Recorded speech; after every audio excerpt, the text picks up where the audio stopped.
All right. Amen. And I do not like coming up behind her at all. And I don't have much to say because you preach my sermon. Yeah. Well, she went when she said Isaiah 61:1. I was like,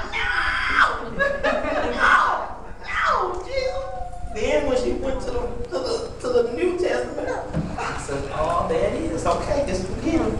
So I don't have much for you, except for two things. I had to. I tell you one thing. God gave me 2 sermons on good. amen. And I didn't know why, but now I do. I ain't got nothing to say except this one thing. I'm just going to tag team what my sister said. I need you to go to Isaiah 52:2, and I don't have it. I don't feel like bringing that computer up here, so I just need a reader. One of you blessed people of God. Isaiah 52:2. Now, I need somebody else to read John 10:10. And I'll be through. You ready? Yes, sir. Isaiah 52:2 says, shake thyself from the dust and arise and sit down, O Jerusalem. Loose thyself from the bands of thy neck, O captive daughter of Zion. Have mercy. 10:10. John 10:10.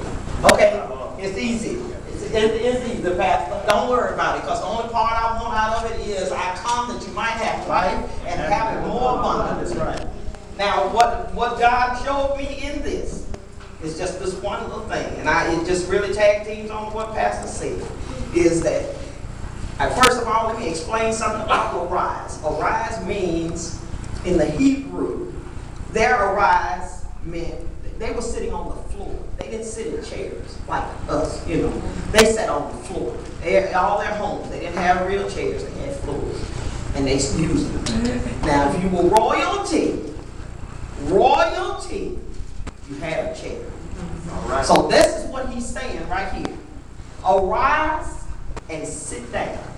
He's saying arise out of the dirt, out of the muck, Break that down. out of the mire, Come on. out of things that you know are not right for you, don't feel good to you. Sit down And sit down in royalty. Come on here. Because that's what he's called you, of a royal priesthood. Yes, sir. We are not trash, but we are his royal children. That's right. That's who we are.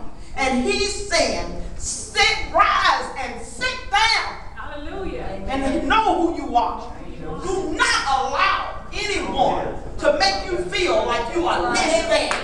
Because you are not.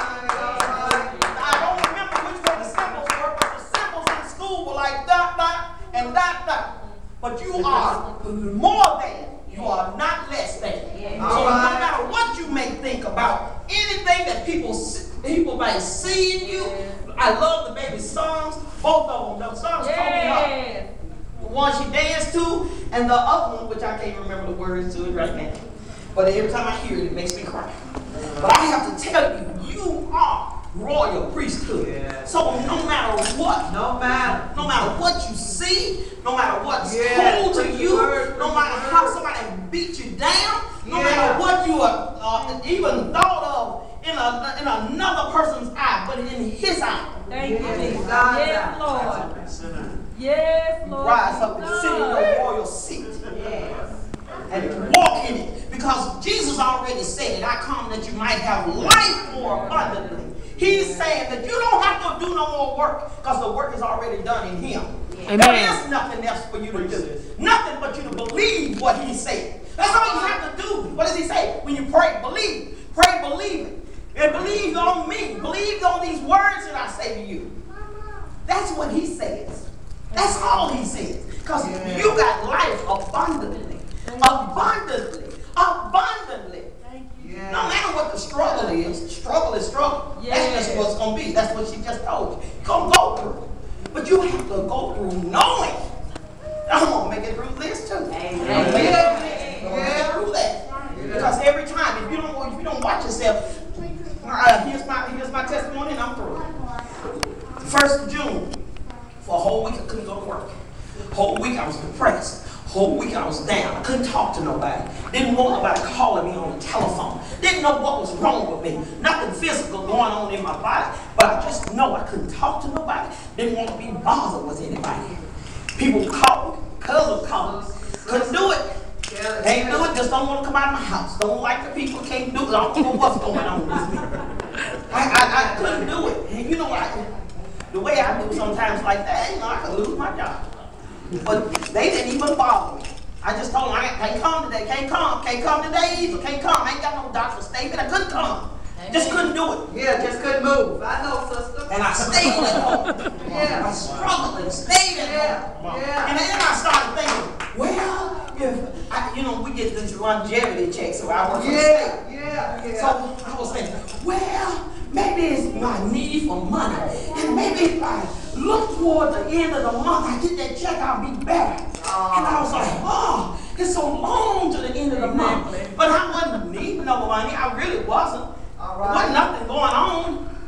And then I didn't have any money though, let me tell you, but I was making it. God is always, I believe, yes, to be the supplier. He's always the supplier. I always believe that. So it wasn't that, because I knew he was going to come through with everything. And I was in that Sunday after my week, the first day of the next week. I was at church and I was struggling. I struggled to get to church because Mama was thinking I used to get my mama ready. Now I don't have my mama to get ready. And I would just lay there and I said, okay, God, I got to go in there and I got to pretend that I want to be there with those people. Tell the truth. I love my church. I love the people of God. I do. But it's a struggle because I know I had to put a face on it. I'm going through something. Don't know what it is. I get in the church and it's at 1 o'clock. And I'm thinking, okay, they'll be almost over. They weren't almost over. So they were still singing and they were still going and they were still doing it. And then I saw I needed to get up and sing with them. I got up and sung with them. I said, just let me get out of here, boy. I got to count money. So I was like, I get my money counted, I'll be out of here. Then I was going to my seat. One of the sisters said, stop. I need to talk to you. Right quick. I held that on me. She said, and she had something in her hand, put it in my hand, said, the Lord told me for me to give you this to feed your family. And I'm like, what? I knew I didn't have no money, but I just walked out and said, thank you, okay. I was like, oh God, okay. I moved on. We left church. Finally got that over with. But I was like, God gave me this. I was in the grocery store, and I live in Pax Hendersonville. I was down there. Gallatin. I had a list of stuff that I had to get. And got my little list of stuff. And then I was like, count money. Okay, so much. And my brother had sent me in there, so I was trying to make sure I had the right amount of money. So I was like, oh. I told the girl, I said, if it goes over $60, I got to go back to the car. So it was 60-something dollars. I said, well, I'll be right back. The lady in the line said, no, I got the money. And I was like, no. Prideful. No. I go to the car. No. I said, just right. No, don't mess my blessing up. She said, plus you need your vegetables. Get that. So I said, okay. I took the little $20 and the girl took it, and then she had about 7-something left. And I said, here, you take this. She said, no, I don't want any of it. You take it. You put it in your car with gas or something. Didn't have no gas either, really.